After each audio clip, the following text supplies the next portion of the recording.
when we talk on the framework of Islamic world and the question of its independentness, might the Western would have some reservations about the Islamic world, that they are such as such and they create terror and their teachings are a source of terror.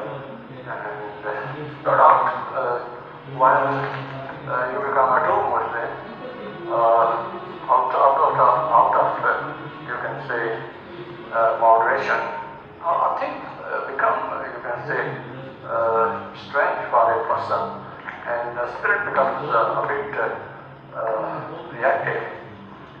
But the clarity that needs there, that in the name of nations and the races, the whole West confronted and the whole world went into collision. World War I and World War II happened. World War I went for the crash of communism and the capitalism.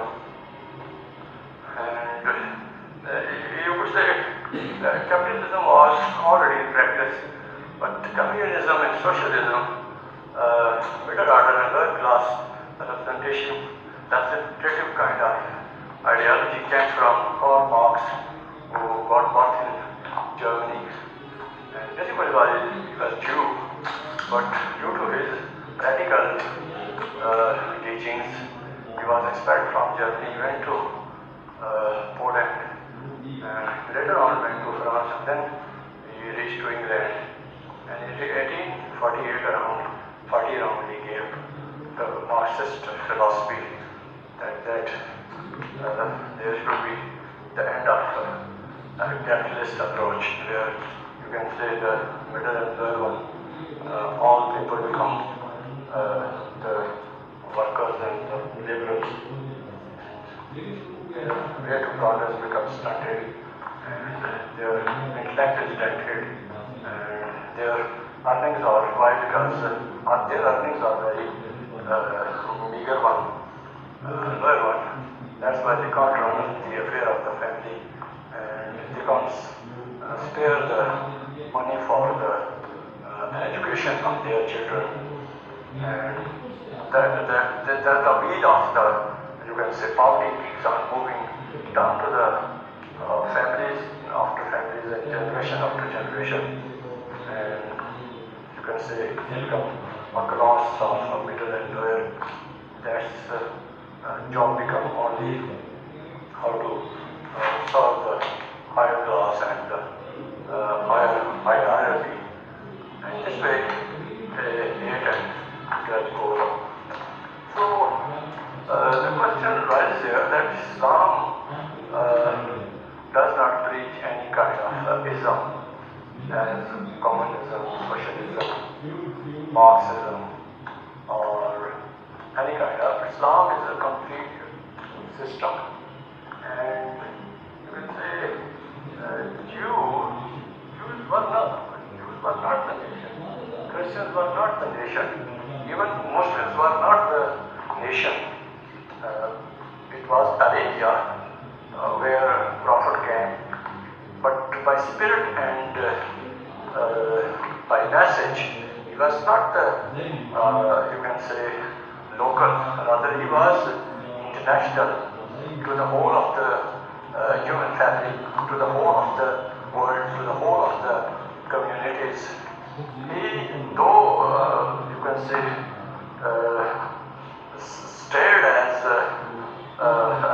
local and Arabian, but an approach and the message he brought from the Almighty Allah, and that was the global one, that was the internationalized one. Though the sources of communication and transportation and you can say globalizations were limited at that time, but the basic philosophy was to make the man free man. And the making of the free man was all depending on the vision, not by, you can say, by just making a person that he is a German, or he is a Irish, or he is a Scottish, or he is a Arabian, and Arabian by birth or by tribe or genius one, or the way English claim for that they have been the born genius, and they had the born right to govern others. These are, and every, you can say, nations and the civilizations having been claiming and somewhat have been their propagations to propagate others and to preach others and to make others impress that their dogmas and their philosophies and their, you can say, the agendas and their, you can say, set visions and patterning and ideologies of the this and that and the highest order. But that is all making the people fool on dint of their ignorance and poverty and truly unawareness. Basically, they were not the genius. Geniusness took start from the prophetic teachings, and then the real geniusness took start from the teachings of the Socrates, Aristotle, and Plato, when they started thinking on individual grounds and started speculating and brought the fundamental questions: who are I? Who are we? What is the purpose of our birth? And what is the life after all? These were such basic questions that made the people think beyond the box, beyond the, you can say, a shell, and they started thinking that merely getting birth and continuation of the generation after generation and keep going breeding and keep going birthing, and that's all is the object of life. No, they come to understand, rather it's said that the Socrates and Plato and Aristotle were in real sense the followers of the Moses teachings, 10th commandments, 10 hours of Moses teachings. They brought some basic lessons out of it and germinated or disseminated the basic philosophy of who are I and who are we and what's the object and what's the life after all, and that's what's the object of man. That's made person aware of it. But that was the period that made the foundations of the intellectual understanding, and then the Holy Prophet Muhammad, peace be upon him, sallallahu alaihi wasallam, came into existence. As the Muslims are of the claim that he is the cause of the birth of the universe and the birth of the world. And this claim stands with some footings and somewhat proofs, somewhat evidences, the way the Quran preach and declares him the prophet of all the worlds, all the times, and whatever the words are to come, his teachings and his character will be the role model to the rest of the whole upcoming generations, centuries after centuries. If the followers have been creating such standards of character and moral standards and moralizer have been among the human beings, as Islam and Muslims congregations or the groups have been, you can say, given that they are in between the going world and the upcoming world, and they are those who preach the word and give good words and make a better trend to the people and make the people able to understand their life and make their better living. Not only good at intention rather than doing. So Islam is the religion, any religion of the holy orders, all time, you can say, demands and expects from every human being, follower to any religion, that they should be good at intention first, and then they could be good at doings. So if we are not good at intention, how we can produce better doings that could make us salvation, how salvation could come, how forgiveness could come in life after death. So I was talking about that Christians were not the nation, Jews were not the nation, though the prophet, those prophets who came in their particular community, and but the big you can say mistake that came from the English word, that English were a tribe, and they you can say embraced Christianity in 6th century around 500, and you can say 78 around St. Augustine from Italia, from Rome, when they started preaching Christianity in this way, and Christianity spread among the English ones, and English become Christian followers. But later on, what they did, all was in the name of religion.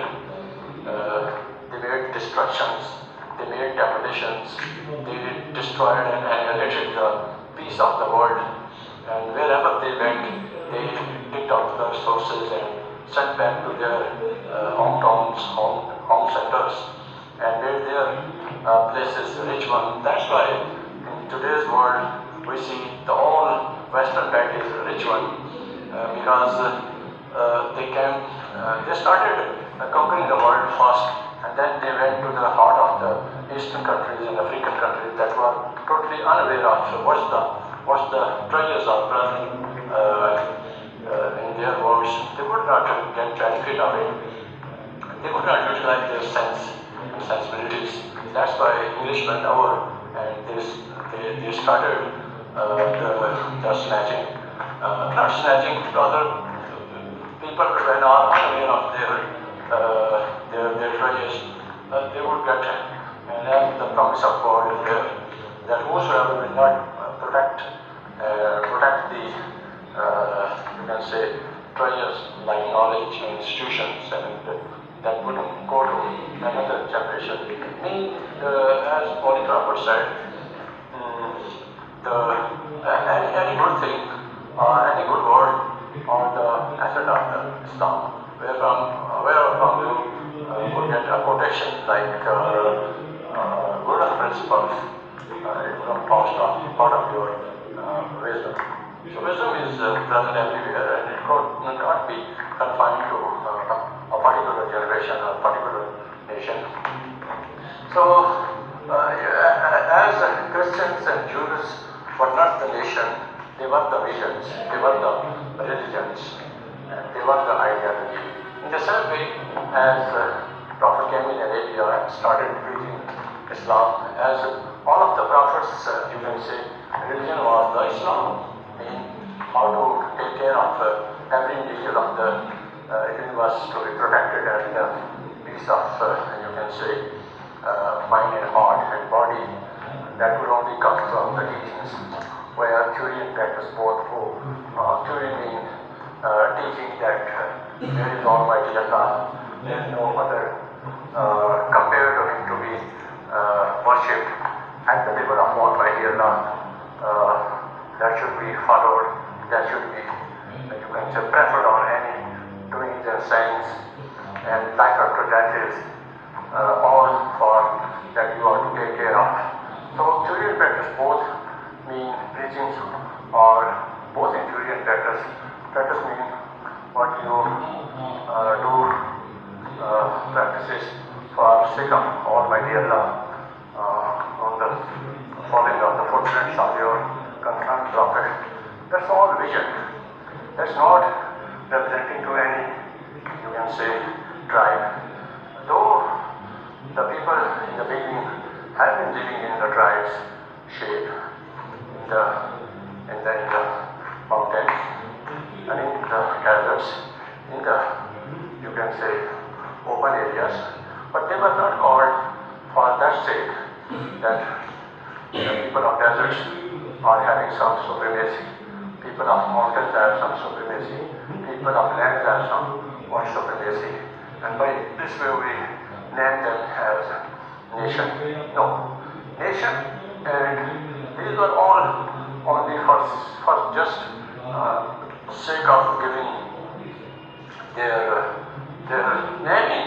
The naming is purpose of naming to tribe or to any part of community or the world, just to get them recognized. But the real, you can say, thing was the religion. For example, on which basis Christianity was based, that was religion of Islam. On which basis the Jews, and Moses' teaching of the Bani Israelites, child of Israelites were trained enough and big enough, was also Islam. But that was all the continuation of a long series of the Islam that took start from Adam, first man on the planet Earth, with his compatriot Eve. And then the continuation, Adam, Noah, and then onward, over 1 lakh around people, you can say, or the prophets came to preach the same path of Islam. Whenever the humanity was off the track, prophet-like people came and gave a high order, high kind of characters, and made them able and revisited and revised their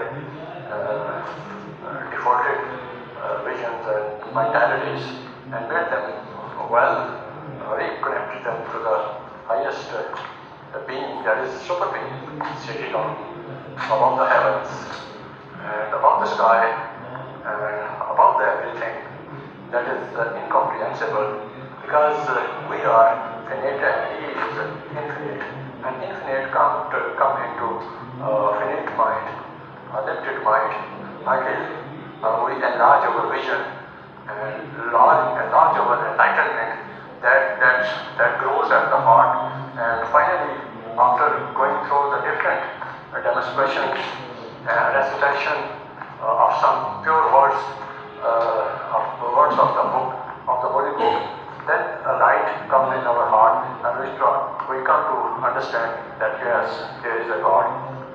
At the opening, we can't understand that there is a God, because our minds are largely obsessed with what's going on around, and what's the matter of bread and butter, and who are we, from which tribe belong, and what are our foremost necessities. A person is all time equipped with and filled with such kind of ideas and mentalities and thoughts and mindsets. They do not go above the level of, so that they would speculate about the human approaches and would understand the very intricacies of the universe, and would come to know what are the real, you can say, teachings that could make a person to understand infinite kind of being and superhuman agencies that are playing a role for the maintenance and the betterment of the human being. So these are the things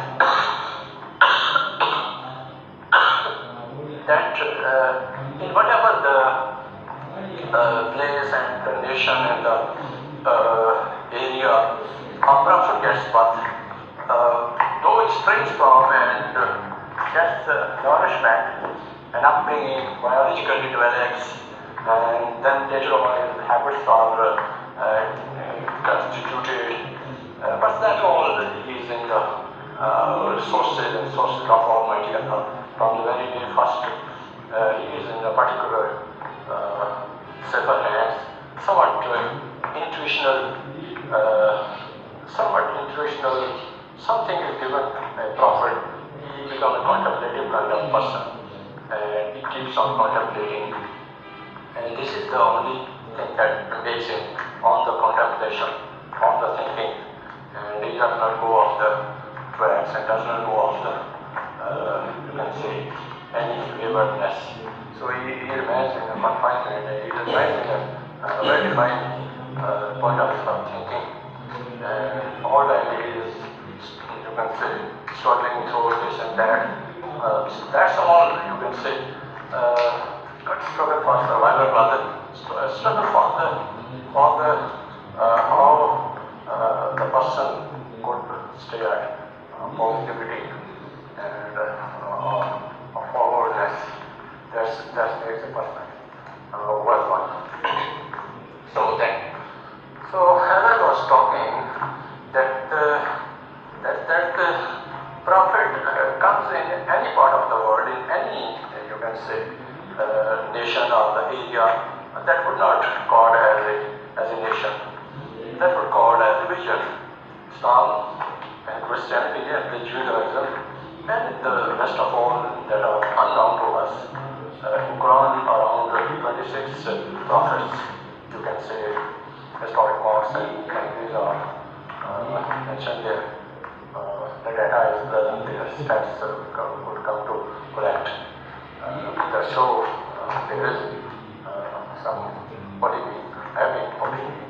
But all ones were on the same pattern of thinking that there is Almighty Allah and His Prophet is subservient to Him, and prophets are, you can say, the true representative and the true source to the giving of the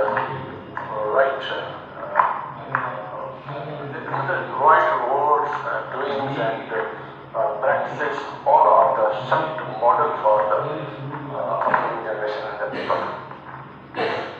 So this becomes truly clear that Muslims, whenever we say Muslim or the Christians or the Jews, we will not say that they were the nations. They were the ideologies, Christian ideology, Jews ideology, and the Muslim ideology, the vision. But later on, when Christians in 7th and 8th century, and then they were conquered by the Romans, Normans conquered England in 10th century, 1000 years of the Christ coming.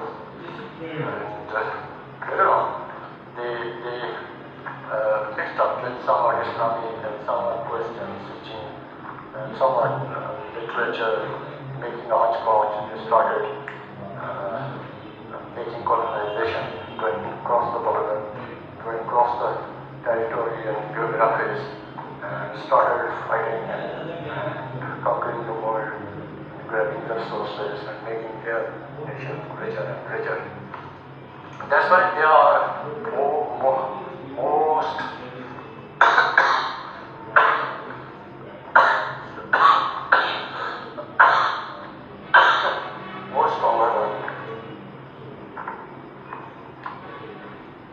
most stronger one, and they are ruling the world. And as you know, first when the true teachings came of Islam, that's the real rise of the civilization took start. Before this, civilizations have been coming on, and they have been conquering the world and claiming of their civilization and sensitivities. But true civilization came from Islamic world, when Muhammad gave a true perspective and true perfect code of life, not in theory rather in practice.